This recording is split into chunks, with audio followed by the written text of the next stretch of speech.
Hinduism is a way of life. First of all, Hinduism is not a religion. It is a fusion of traditions and cultures of India. It is the Sanatana Dharma, eternal righteous way of living.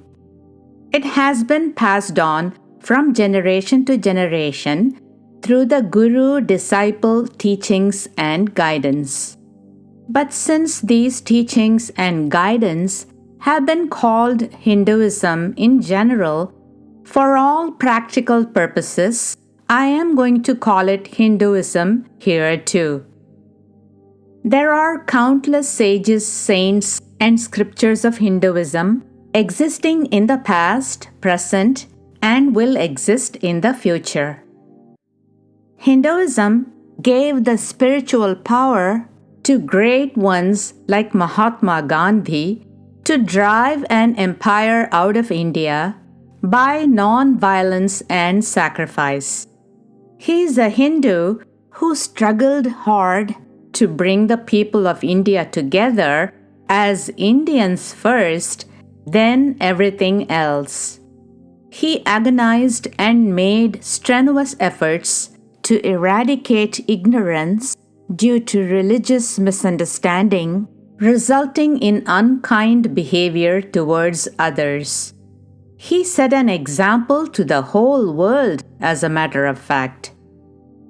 Languages, food, rituals, forms of worship, and so on may be different from province to province, but there is an underlying substratum, a foundation of Hinduism, like a necklace that holds gems and pearls together that cannot be destroyed. People may come and go, some will have reverence, some may mock, but these values will go on. Hinduism is ancient. A human being's existence is limited. However, Hinduism has existed for many thousands of years, long before other major religions. It has survived major invasions, disasters, and crisis situations in India. Many ancient cultures like the Greek and Roman were destroyed, but the Hindu culture has withstood the tests of time. So, for someone to worry and try to save Hinduism is like a drop of water in the ocean saying that it is concerned to save the ocean. Moreover, religion is about God, and the Almighty God knows how to take care of everything and everyone. Hinduism is universal. Whereas other religions offer salvation to members of their religion alone, Hinduism offers methods and techniques leading to salvation to all human beings beyond religion. There are the ritualistic religious parts for those who are interested according to local customs, but there are also the Vedanta parts, the knowledge and practice parts, which apply to the whole universe, irrespective of religions and other restrictions. It offers techniques for peace of mind and self-realization. It has to do with inner improvement. Therefore, there are no restrictions to follow the principles and practice of Hinduism. One is not a Hindu because of external appearance, like clothing and other outfits. One is a Hindu because of the good values of life cherished and practiced, while externally going with the flow where they live. Outfits and rituals do provide zest and incentive to think of God and to come together as a community, especially for children, but they are not the goal. There is no conversion needed for Hinduism. Some followers of other religions offer and even put pressure on others to be converted to their religion. They feel zealous due to newly founded enthusiasm and get carried away.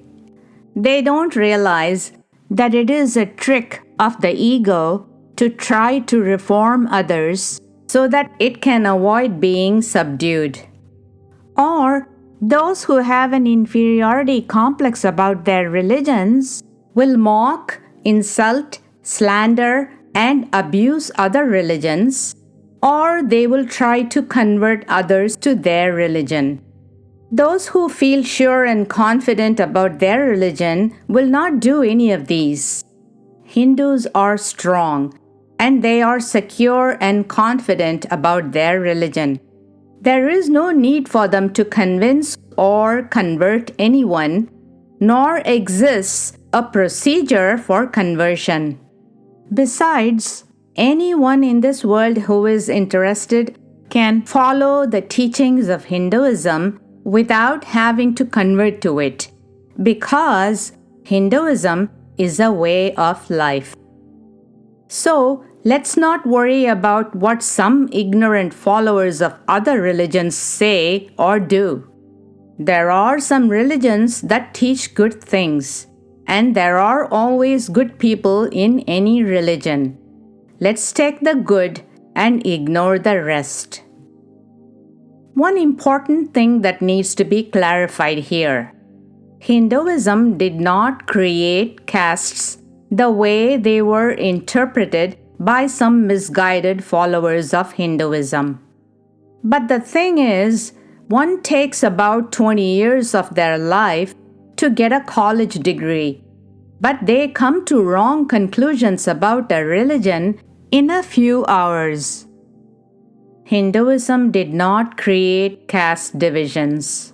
The original Varnashrama is the division of society into 4 varnas or types and 4 ashramas or stages of life that cooperate with each other to maintain a well-ordered life and community.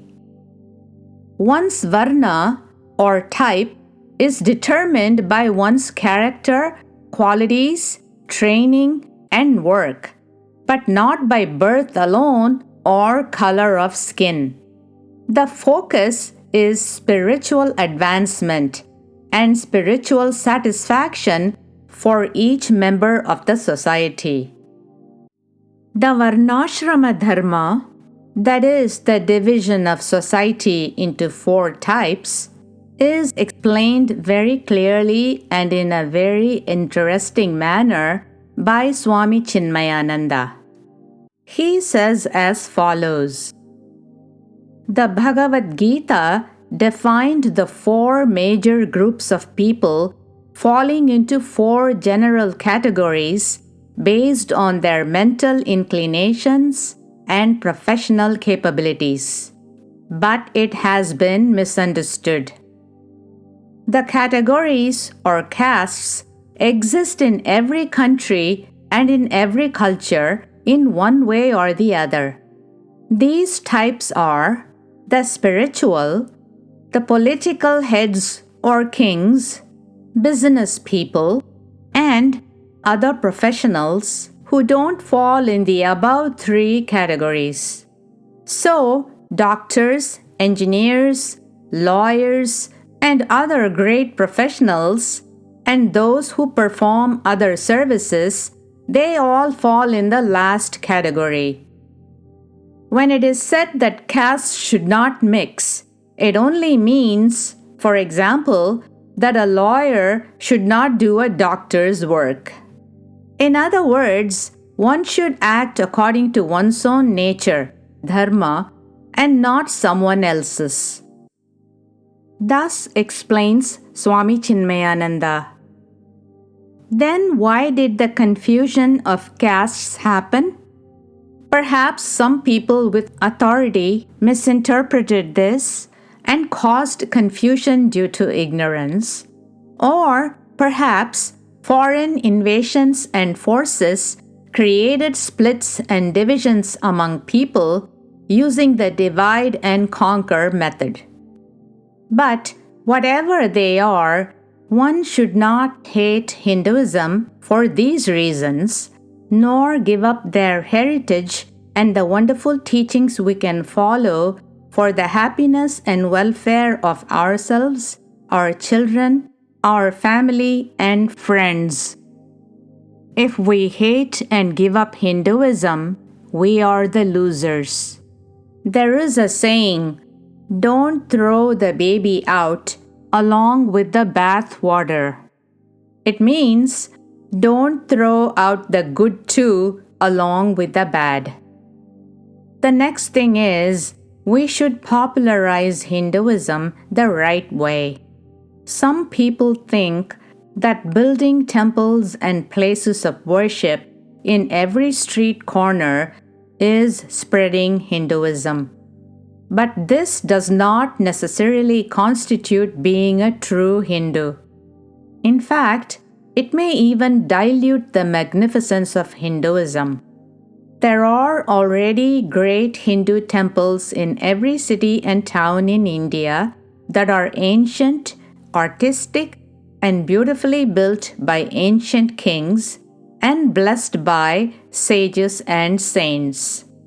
Also, elsewhere in the world, for Hindu devotees and followers, there are a few major places of worship, and that will suffice. But visiting these temples and other places of worship regularly, supporting them monetarily or by service according to each one's ability, is the greatest help one can offer to maintain and popularize Hinduism the right way. The fact is that God is everywhere, and we can contemplate on God anywhere, anytime, and offer worship right at home. But the most important thing is to live the great values of Hinduism: righteousness, honesty, compassion, love, and friendship to one another of any gender, religion, race, caste, creed, or color. Being a true Hindu also means being kind to animals and not ill-treat them. It also means performing one's duty or work effectively. These are the ways to popularize and spread Hinduism. One very important thing is presenting a revered god or goddess, a sage or saint, in a respectful manner on the internet or videos and movies will automatically produce respect for Hinduism. One important thing is the respect we have for ourselves is the respect we will get from others. So, let's be proud and confident of ourselves as Hindus wherever we live. Let's not give in to inferiority complex as a person or as a community or as Hindus, no matter what. When there is a doubt about Hinduism, let's clarify by inquiry and reasoning instead of making hasty conclusions. Let's make the most of what we like in Hinduism and ignore what we cannot accept. Let's live the Sanatana Dharma, the way of life of Hinduism, by living its values and by following our traditions and customs intelligently according to the times and places we live in. The real meaning of the word religion means personal opinion. So, let's follow our religion and let others follow their religion. Let's not be fanatics. This is true Hinduism. Therefore, let's be happy as Hindus with unshakable confidence, or as those who appreciate Hindu values.